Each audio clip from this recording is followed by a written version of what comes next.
Oke, selamat malam, assalamualaikum warahmatullahi wabarakatuh. Sebelum terlalu jauh ke kuliahnya, ini saya pengen ngasih lihat nilainya, kondisinya. Ini kuliahnya, tolong pastikan Anda ngerjain kuliah yang di open course itts.ac.id.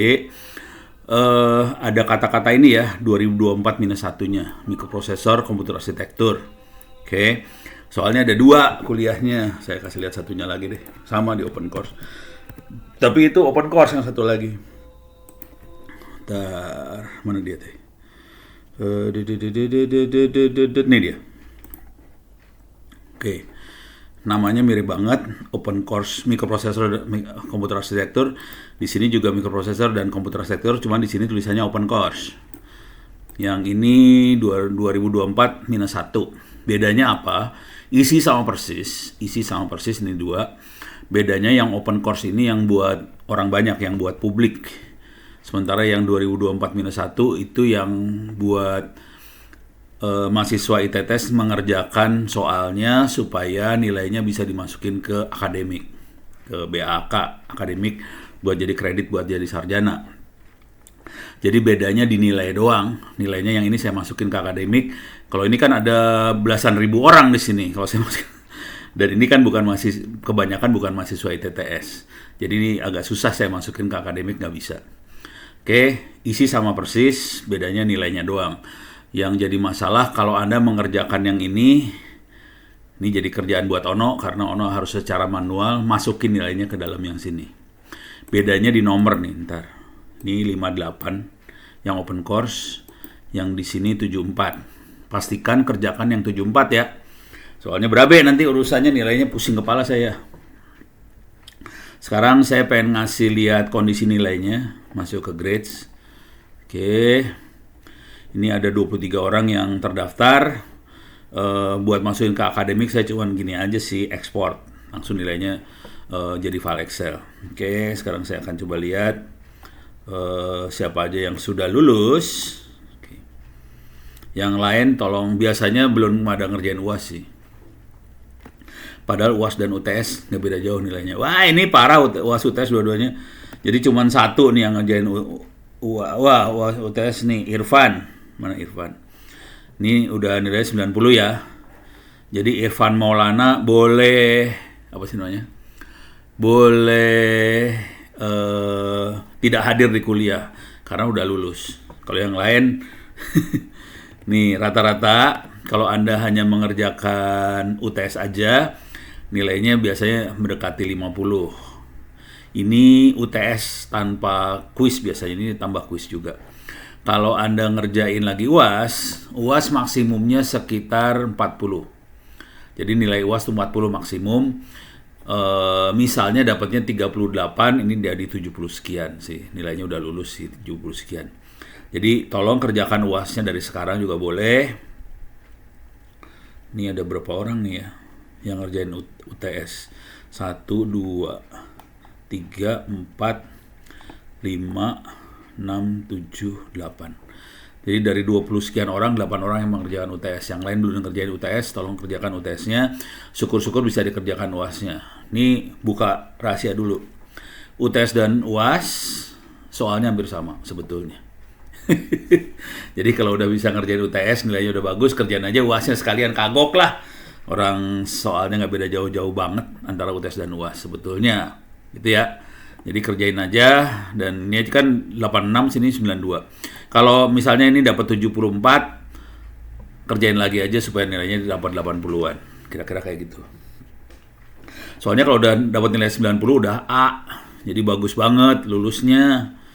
Kalau yang belum ya kerjain aja gitu ya.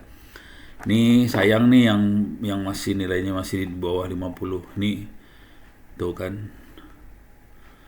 Nilai masih 5. Ini 0,8 alah sih ya. Dia iseng-iseng banget nih yang 0,0 tuh.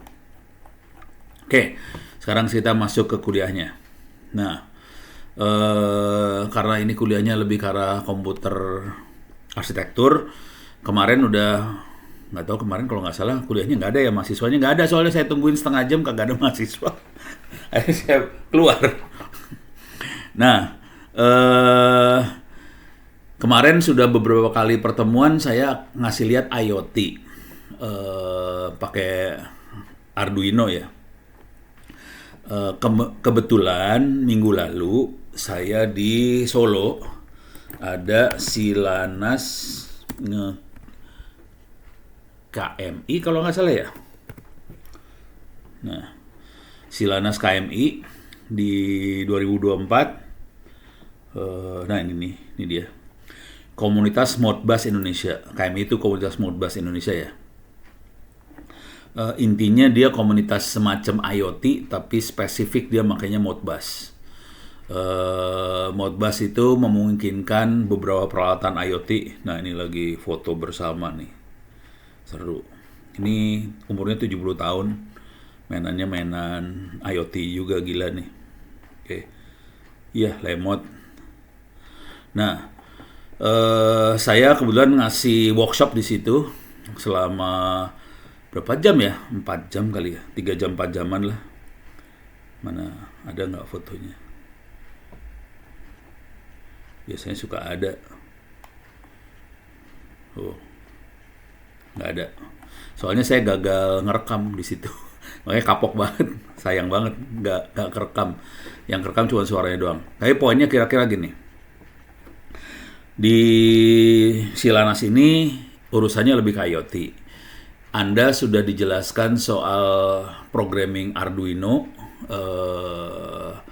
terkait dengan microprosesor sih sebenarnya. Nggak ada urusan sama IoT sih sebenarnya, urusannya microprosesor. Cuman karena ini lagi urusannya hampir sama, mirip-mirip, saya akan jelaskan sedikit tentang si Modbus-nya ini dan juga yang saya terangkan di acara itu. Agak beda banget dengan materi microprosesor sama komputer arsitektur, tapi kira-kira Modbus tuh gini kira-kira. Di dunia komputer ada yang namanya bus selalu adanya nama bus. Bus itu bus komputer ya. Bus komputer adalah kabel. Sebetulnya kalau dalam sederhananya kabel. Gua ini coba gue lihat di wiki tulisannya apa. Bus adalah sebuah subsistem yang mentransfer data atau listrik antar komponen komputer dalam sebuah komputer atau antar komputer. Tidak seperti hubungan titik ke titik, bus itu satu set kabel sih. Jadi bentuknya kayak kabel antar komponen. Jadi misalnya gini, komputer arsitektur. Kita lihat ini ya. Nah, ini prosesor nih ya. Dalamnya prosesor ada control unit, ada register, ada arithmetic logic unit dan sebagainya. Di luarnya ada input, ada output, ada memori. Untuk ngubungin ini kan kabelnya banyak banget sih. Kalau 64 bit berarti ada 64 kabel nyambung sekaligus. Itu banyak sekali kabelnya. Ini juga ada 64 kabel. Ini ada 64 kabel.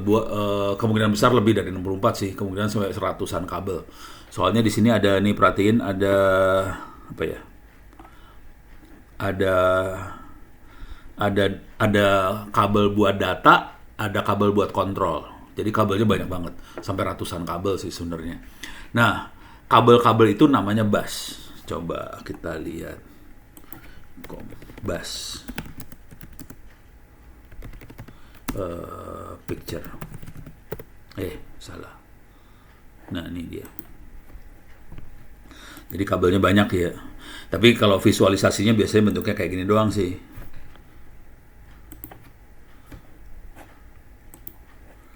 Biasa. Visualisasinya kira-kira. Nah, visualisasinya seperti ini. Ada address bus, ada data bus, ada control bus. Kira-kira gitu. Address bus ya, data bus, kalau data bus gampang visualisasinya ya. Itu adalah kabel yang buat mentransfer data dari register ke memori misalnya. Misalnya dari register masukin ke Ethernet, itu data bus. Address bus di memori itu kan punya alamat. Masing-masing titik memori itu ada alamatnya. Jadi misalnya data mana ditaruh di memori bagian mana, itu address bus. Address bus kalau kita punya memori 64 giga atau 32 giga, berarti itu ada paling gampang inilah. Komputer kan prosesor ada yang 64 bit, ada yang 32 bit dan sebagainya. Jadi kalau sampai 64 giga dan sebagainya, itu address busnya harus bisa mengalamatin sampai 64 giga itu berapa nolnya? Juta, miliar. Jadi nolnya segitu banyak. Biasanya ada 64 bit, jadi ada 64 kabel. Datanya juga 64. Jadi bayangin ada 64 data, ada 64 address, jadi udah 120 sekian. Control bus itu buat ngatur. Kita mau read, kita mau write, kita mau select, mau apa, nah itu control bus. Jadi ini busnya banyak banget gitu ya di komputer. Nah ini ada, nih sama kan, data bus, address bus, control bus. Selalu kayak gitu sih, komputer selalu gitu, address, control, data, gitu ya. Nah, yang seru ada itu adanya di motherboard nih. Kalau bus-bus ini adanya di motherboard. Bisa dilihat nggak ya motherboardnya? In komputer motherboard.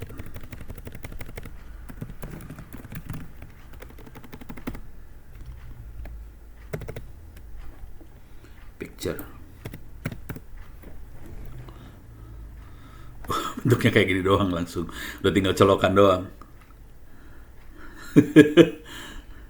Soalnya ini kabelnya banyak banget. Oke, jadi bentuknya udah langsung tinggal colokannya doang. Ini kelihatan colokan kabelnya banyak banget ya. Jadi kalau kita lihat card Ethernet, card VGA, colokannya banyak banget. Ini ratusan loh kabelnya, banyak banget kabelnya. Oke, bayangan di motherboardnya juga banyak juga kabelnya, dan ini nanti berhubungan dengan prosesor. Ada kalau di arsitektur yang lama ada North Bridge, ada South Bridge dan sebagainya ya. Kalau North Bridge biasanya berhubungan sama memori, South Bridge biasanya berhubungan dengan I/O lah, kira-kira kayak gitu ya. Oke, nah, jadi bentuk-bentuknya kayak gini, udah kebayang. Tapi selalu mainannya 3 makhluk ini ya, ada data, ada address, ada kontrol. Nah, sekarang di dunia prosesor yang kecil untuk IoT dan sebagainya, kita juga mulai mengenalkan bus. Cuman kalau kita ada busnya pakai sebanyak kayak gini, kalau di motherboard sih masih oke lah ya. Ini busnya nih kayak gini. Nih. Waduh, ini horor.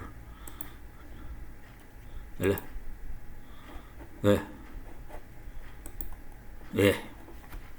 Bisa nggak nih? Nih, nah segini banyak nih. Ini busnya horor, nih kan busnya gila banget ini busnya. Wah, panik lah kalau bikin PCB segini banyak kabel, bejibun, pusing. Yang jadi masalah dengan kabel-kabel segini banyak adalah nanti interferensi antar kabel. Jadi kabel itu kan gelombang sih sebenarnya kan, 1010 kan kayak gelombang sih sebenarnya. Bayangkan 1010-nya kecepatan 3 Gbps gitu kan. Clock komputer kan sekitar 3 giga sekarang. Antara 2 sampai 3 giga. Itu frekuensi tinggi banget. Jadi kabel ini jadi kayak antena sih sebenarnya. Antena frekuensi tinggi dan dia bisa interferensi satu sama lain. Jadi pusing nih urusan ngedesain bus ini, pusing supaya tidak interferensi. Kalau interferensi, data jadi kacau. Akibatnya sinyalnya nggak bisa nyampe ke ujung sebelah sini. Kira-kira kayak gitu masalah besar di bus-bus yang kayak gini ya, gitu ya. Nah, dan kalau kita lihat ini busnya sifatnya paralel. Jadi kalau kita punya 64 bit data, ada 64 bit bus yang dikirimkan semuanya sekaligus.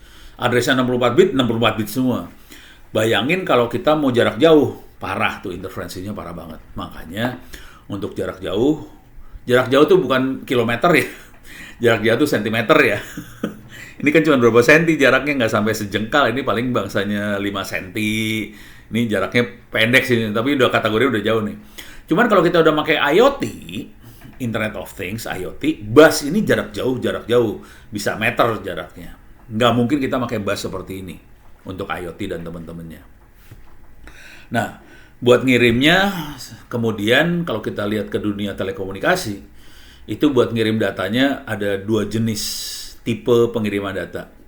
Ada yang sifatnya full duplex, ada yang sifatnya half duplex. Gitu. Ntar kita lihat ya. Kalau bus yang di komputer dia full duplex sih sebenarnya. Full duplex. Oke. Oh, ini ada simplex, ada half duplex, ada full duplex. Oke. Simplex itu biasa dipakai di walkie-talkie. Jadi simplex itu di walkie-talkie biasanya gini, ini satu arah, pemancar ngirim data ke penerima. Ini contohnya adalah pemancar FM, radio, atau pemancar televisi. Itu makanya simplex. Kalau half duplex, dia ganti-gantian. Oke. Kalau sini lagi mancar, sini jadi penerima. Sini jadi kalau si penerima tadinya mancar ngirim data, sudah sini jadi penerima. Tapi konsekuensinya kecepatannya jadi tinggal setengah. Misalnya sekali ngirim dia bisa kecepatan 1 kilo bps, karena dia dibagi 2, jadi kecepatannya jadi setengah kilo bps, kira-kira kayak gitu. Kita mainnya kilo bps loh, kalau udah mainan yang ini kilo bps biasanya. Kalau kita main IoT, biasanya kita kecepatannya kilo bps. Nah, kemudian ada yang namanya full duplex.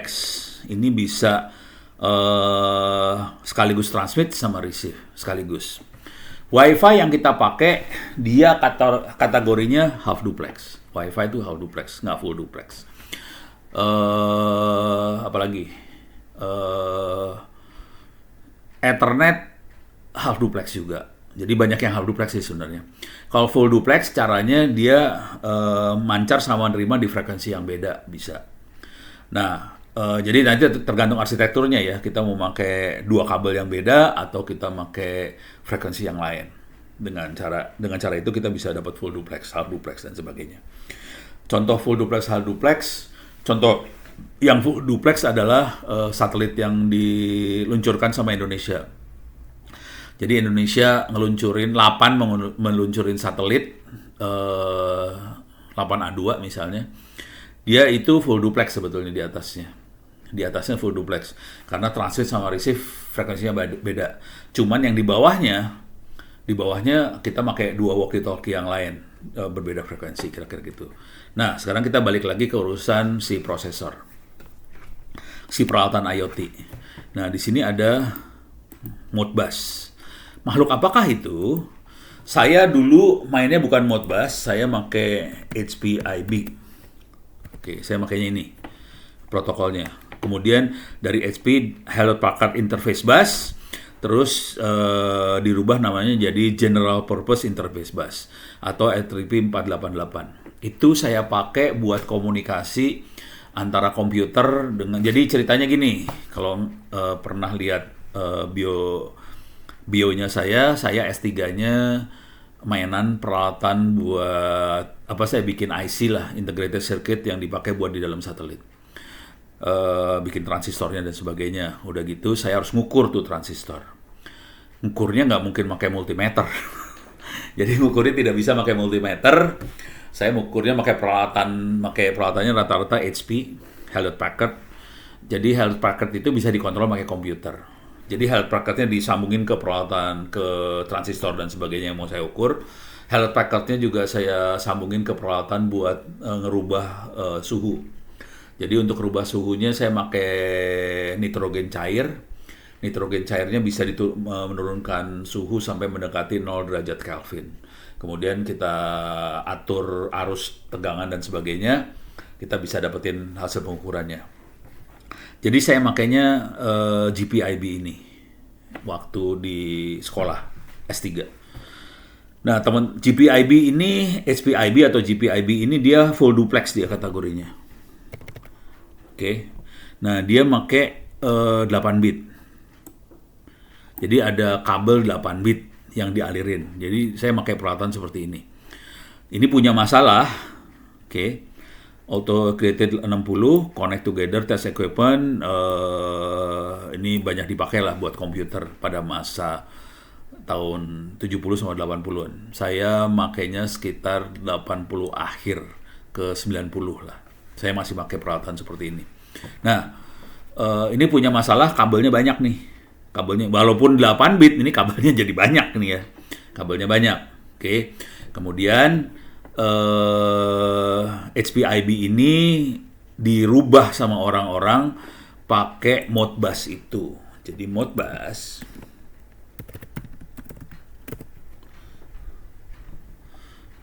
dia pakai request response, jadi half duplex sih sebenarnya. Ada master slave. Coba lihat image-nya dulu Modbus. Jadi intinya dengan Modbus ini dia bisa pakai satu kabel aja.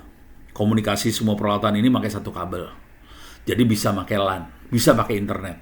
Jadi komunikasi antara si Arduino sama komputernya dia bisa pakai WiFi atau internetnya. Tapi dia pakai protokol Modbus ini buat komunikasinya. Itu ya. Kira-kira kayak gitulah Modbus.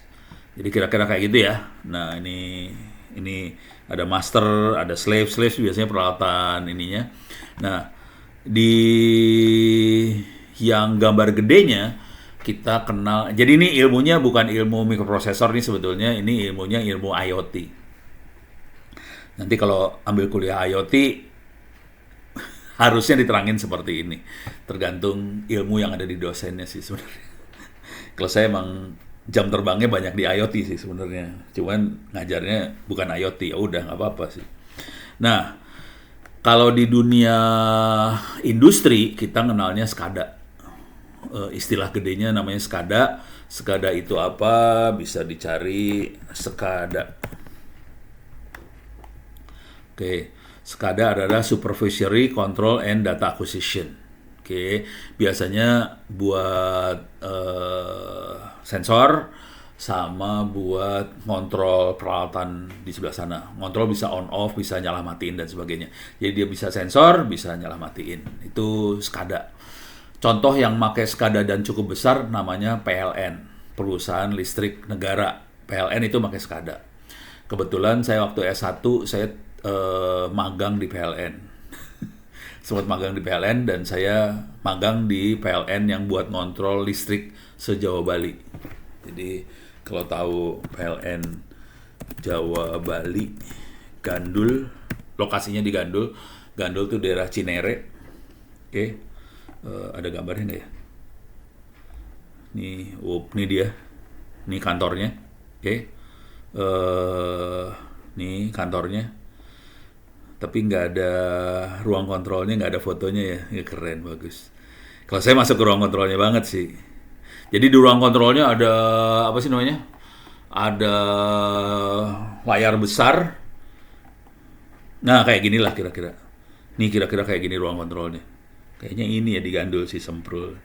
Oke, ruang kontrolnya segede gini. Ada layar besar, kita bisa ngelihat kondisi listrik se-Jawa Bali. Dan itu semua kontrolnya dilakukan menggunakan SCADA tadi. Nah, bagaimana dia ngirim data dari gardu-gardu yang tersebar di mana-mana ke gandulnya, dia pakai komunikasi data. Komunikasi datanya disambungin lewat bukan radio, bukan fiber optik, bukan satelit dan sebagainya, tapi lewat kabel tegangan tinggi 500 kV yang punya PLN. Kira-kira kayak gitu. Jadi ini ininya ya.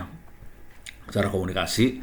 Ini kalau Anda ngelihat angka 50 itu artinya 50 Hz. Dia monitoring banget frekuensinya. Soalnya nggak boleh sampai kacau tuh 50 Hz-nya. Kalau kacau, listrik-listrik kita hancur semua ntar. Peralatan yang kita hancur, kacau. Gitu ya. Jadi ini di dalam si gandulnya kira-kira kayak gitu bentuknya. Oke. Nah, udah mulai kebayang si Modbus itu bagian dari SCADA. Nah, sekarang SCADA pada zaman dulu kala si PLN makainya modem buat tegangan tinggi 500 kV dan sebagainya. Nah, sekarang kita pakai internet di sininya. Jadi ini ada komputernya di atas. Nih bisa lihat di layar dan sebagainya. Ininya semuanya Modbusnya pakai TCP/IP. Kira-kira kayak gitu. Beres ya? Jadi Modbus kayak gitu. Nah, apa hubungannya? Apa yang pengen saya terangin di sini adalah saya pengen nerangin apa yang saya terangkan waktu silaturahmi nasional KMI tadi ya, Komunitas Modbus Indonesia. Nah, kalau kita lihat di sini, atau saya kasih gambar lah. Paling enak pakai gambar.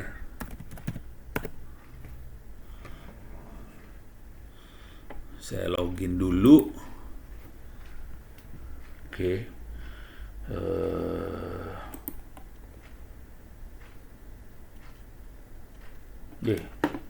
Kunaon masukkan. Beko. Harus diginin dulu ya rupanya ya. Ini kalau ada pertanyaan silahkan ditanya ya.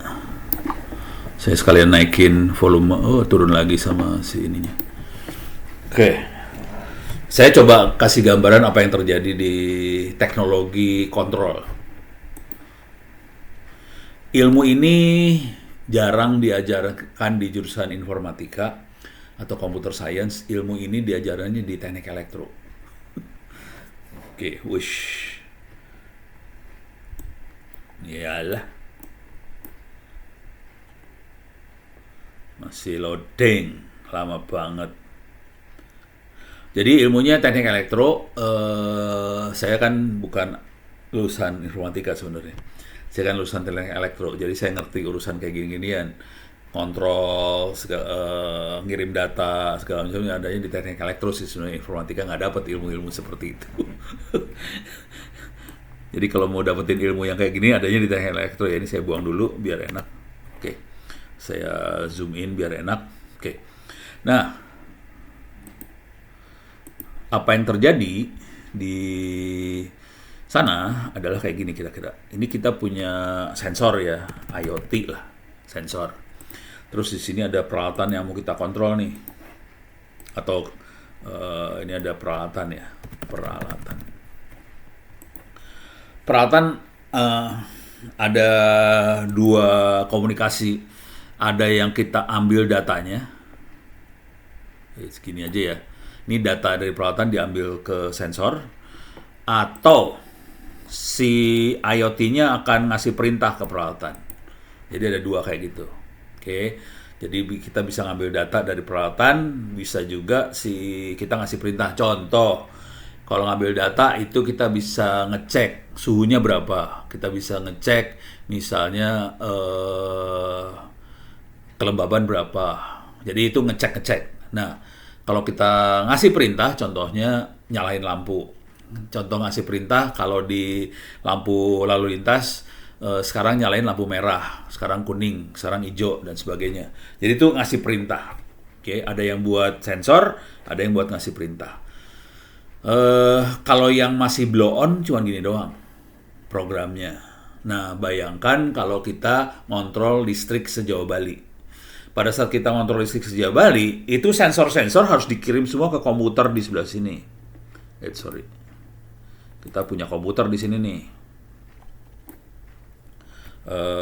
Komputer ya, server. Jadi semua data-data itu harus dikirim ke server sini nih. Supaya kebayang saya bisa rubah nih harusnya. Saya jadiin bisa dua arah kagak sih? Ini ya type-nya. Kok nggak bisa dua arah sih? Saya pengen panahnya ada dua, kiri kanan. Nggak bisa ya. Kalau begini, ya.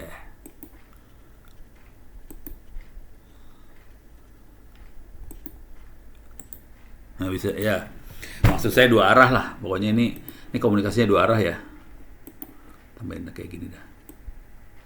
Harusnya bisa sih dua arah, masa nggak bisa sih?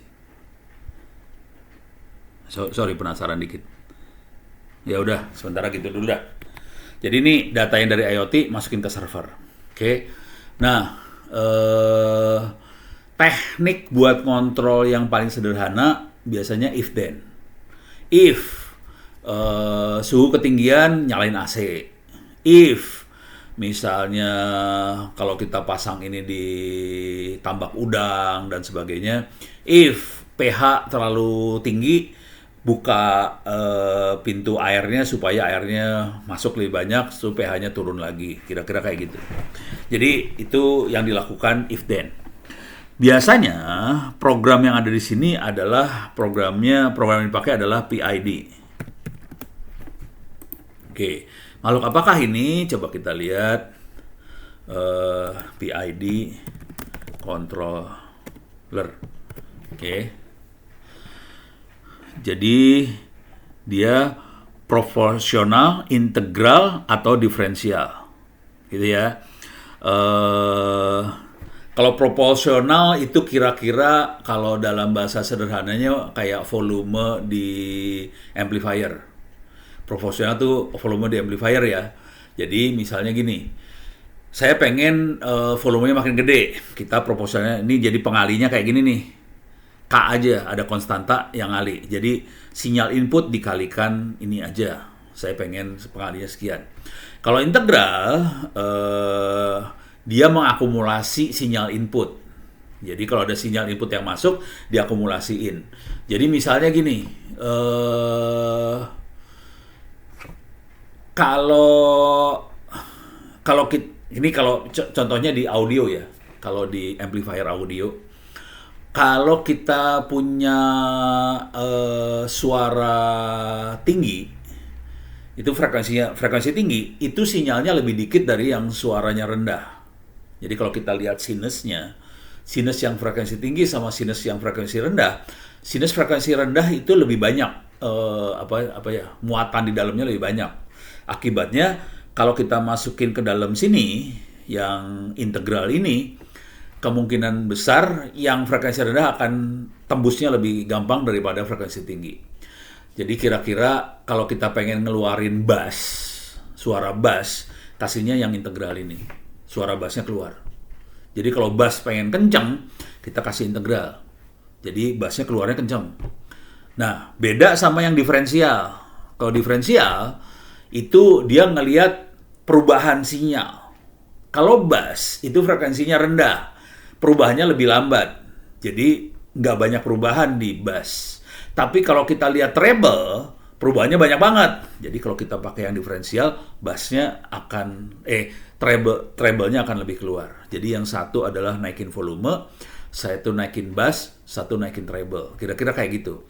Jadi orang-orang elektro, kalau dia ngelihat sinyal, ini kalau kita lihat, gambarnya yang ini aja nih. Paling enak ngelihat gambar ini dah. Biar kelihatan. Nah ini minta maaf nih matematik. Matematik gampang sih sebenarnya. Jadi kalau kita ngelihat sinyal, nih saya ngajarin ya. Ini logika berpikir orang-orang elektro zaman dulu kala. Sekarang kita mikirnya nggak kayak gini ya. Ini harusnya diajarin di kuliah IoT sih, tapi kira-kira gini. Jadi kalau ada kita lihat sinyal, misalnya kita pengen ngeset ke satu titik tertentu. Kita misalnya pengen outputnya sekian, gitu ya. Saya pengen output sekian. Nanti kita masukin ke kayak ginian nih. Oke. Kita bandingkan antara output sama setting point-nya. Ada berapa error. Nah, errornya kita bisa atur lewat controller ini. Ada yang proporsional, ada yang integral, ada yang diferensial. Kenapa ini kita perlukan? Kalau kita hanya errornya digedein aja, bisa bablas dia ntar. Kalau yang ini aja. Kalau dikasih ini sama ini, bisa. Jadi kalau kita lihat, ada di sini ada nggak? Coba kita lihat ya. Nah, ini dia. Ini dia. Jadi kita misalnya ngeset, saya pengen sinyalnya sekian. Oke. Kalau proporsional aja nanti dia naik kayak gini. Tapi jadi lambat sampai dapat posisinya. Oke. Kalau dia pakai kita gabungin nanti kita bisa atur supaya semakin cepat dia bisa stabil. Kira-kira kayak gitu sih. Jadi tujuannya dengan kontrol adalah kalau kita ngeset ke satu titik, dia bisa cepat stabil di titik itu. Jangan sampai osilasi. Ini osilasi nih. Kalau dia naik turun ini osilasi. Atau dia terlalu lambat buat nyampe situnya. Itu bahaya juga. Jadi kita pengennya tidak osilasi tapi juga cepat. Nah, itu yang kita pengenin, makanya kita harus ngatur banget. PID ini kita atur banget. Gitu ya. Oke. Konsekuensi dari sini kalau kita perhatikan, si komputer harus tahu kita mau ngeset di mana, terus dia harus bisa deteksi outputnya berapa. Jadi kalau kita balik lagi ke sini, kita ngambil data-data dari ini output, kita juga ngambil data input. Jadi si ini harus tahu input output. Nah, dengan kondisi ada input output segala macam, balik lagi ini harusnya kuliah data science sih. Anda kuliah data science, nggak tahu nih, mungkin semester depan ya kuliah data science-nya. Kalau saya tadi jam 6, jam 5. Jadi ada kuliah data science. Oke.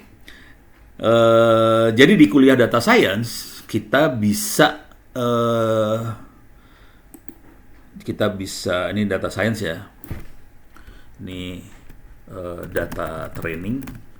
Kita bisa dari data training itu kita bisa ngambil data dari output, masukin ke sini. Terus data dari input, masukin ke sini. Atau jangan dari input, ya boleh input sini, atau supaya lebih reliable, lebih kayak benerannya. Ini bisa di delete nih. Iyalah. Bisa delete dulu. Oke. Supaya lebih reliable, inputnya saya ambil dari sini juga nih. Nih. Atau gitu ya. Outputnya saya ambil dari sini. Jadi input output saya ambil di situ supaya kelihatan rada bener. Nih saya gini dah. Oke. Jadi output saya ambil, inputnya saya ambil. Artinya apa? Saya punya tabel nanti. Kalau inputnya kayak gini, outputnya berapa? Inputnya kayak gini, outputnya berapa? Ini adalah machine learning. Jadi machine learning kita dapetin input outputnya segala macam. Oke. Jadi kejadiannya kayak gitu. Jadi kita bisa ngambil data input, dapetin outputnya berapa dari peralatan yang kita kontrol. Oke. Dari sini nanti kita save. Kita dapetin model. Modelnya dapat dari data training ini. Jadi data training ini kita dapat model. Oke. Dari model itu, modelnya kita masukin ke dalam sini sekarang. Jadi PID yang kita program, kita ganti dengan model dari pengukuran peralatan di lapangan. Jadi peralatannya kita ukur di lapangan. Jadi data training, ini kita mainannya machine learning di sini.